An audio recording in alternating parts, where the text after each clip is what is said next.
जब भी कभी आप गहरी निराशा में डूबे हों, आपको समझ में नहीं आ रहा हो कि क्या करना चाहिए, जीवन में कुछ भी अच्छा नहीं लग रहा हो, जीवन में कुछ उल्टा सीधा करने का मन कर रहा हो, तो दोस्तों रॉबर्ट फ्रॉस्ट की ये 4 लाइनें ज़रूर पढ़ लीजिएगा। आप कभी भी अपना जीवन ख़त्म करने के बारे में नहीं सोच सकते। दोस्तों 4 लाइनें हैं। The woods are lovely, dark and deep, but I have promises to keep, and miles to go before I sleep, and miles to go before I sleep. The woods are lovely, dark and deep, but I have promises to keep, and miles to go before I sleep, and miles to go before I sleep. दोस्तों जीवन का रास्ता बहुत प्यारा है और कठिन भी, लेकिन मैंने अपने आप से यह वचन दिया है कि अभी और चलना है, अभी और चलना है। जीवन का नाम चलना है। चलने का मतलब यह नहीं है कि एक ही रफ्तार से चलना है।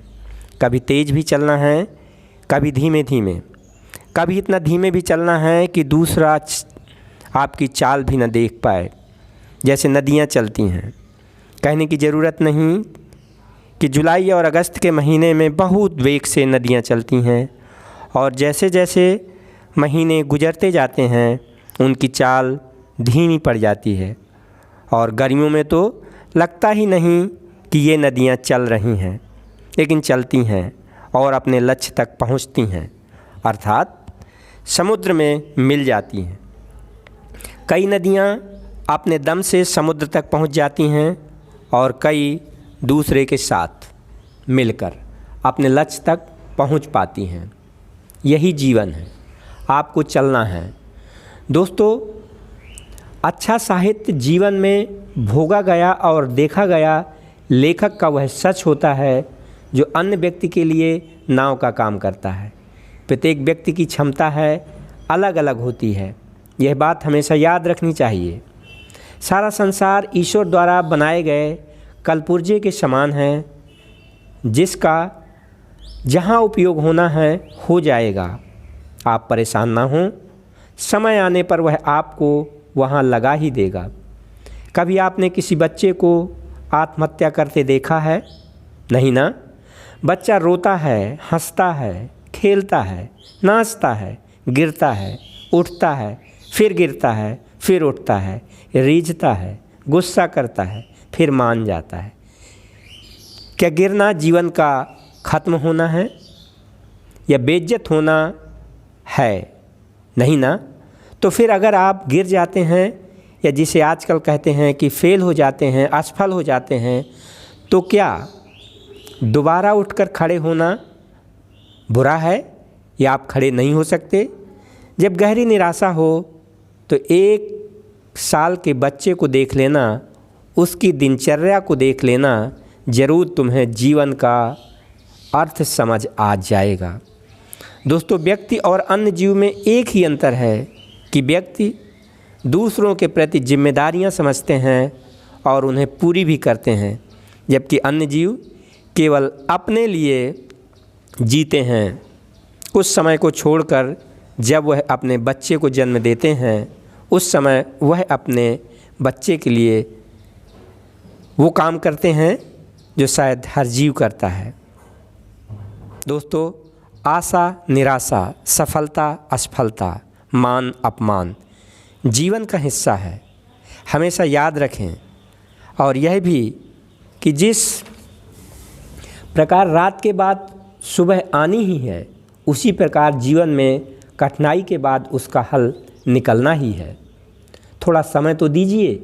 और हाँ, मनुष्य का जीवन कोई इंस्टीट्यूशन नहीं है जिसकी हर साल बैलेंस शीट बननी चाहिए और क्वार्टरली लेखा जोखा दिया जाना चाहिए।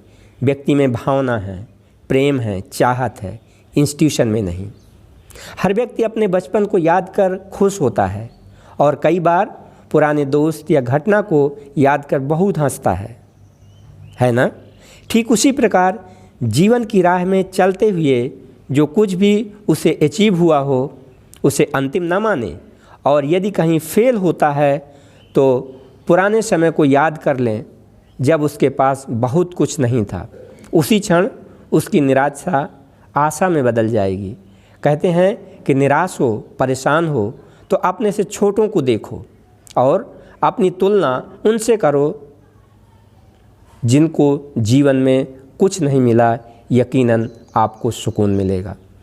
व्यक्ति के जीवन में कई बार ऐसे अवसर आते हैं जब वह अपनी जिम्मेदारियों को पूरा नहीं कर पाता है, कोशिश करने के बाद भी उन्हें नहीं पूरा कर पाता है, या कई बार समाज में उसका इतना अपमान हो जाता है कि उसे लगता है कि अब जीवन का कोई मतलब नहीं है और उसे जीवित नहीं रहना चाहिए।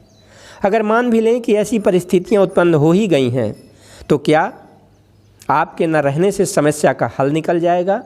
शायद बिल्कुल नहीं। आपके न रहने से समस्या उनको या उनके कंधों पर आएगी जिनको आपकी समस्या का पता ही नहीं था। दोस्तों, जिसको आपने नहीं बनाया उसे नष्ट करने का अधिकार आपको नहीं है।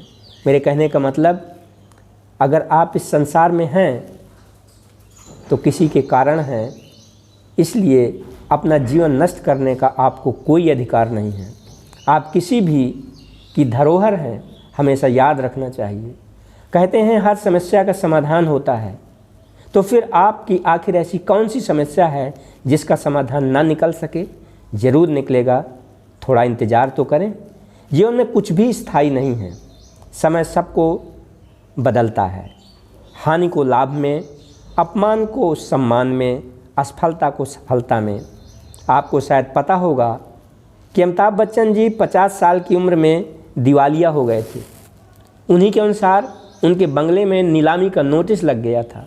उसी समय हमारे देश के सबसे अमीर व्यक्ति श्री धीरू भाई अंबानी ने अपने लड़के अनिल अंबानी को उनकी सहायता करने के लिए भिजवाया।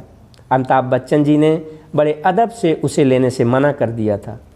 उन्हें समय का इंतज़ार किया और कर्म में लगे रहे और आपने देखा कि आज वह सफलतम व्यक्तियों में से एक है जिन्होंने यह बता दिया है कि सफलता असफलता आती है, व्यक्ति को निराश नहीं होना चाहिए और अपने काम में लगे रहना चाहिए। अवसर ज़रूर आएगा। दोस्तों, जीवन मज़ेदार है। अपने आप से कमिटमेंट करो कि बस यह नहीं करूँगा और सब कुछ करूँगा। फिर देखो समस्या के प्रति आपका नज़रिया कैसे बदल जाएगा। मिलते हैं दोस्तों फिर एक बार नई वीडियो के साथ। जय हिंद।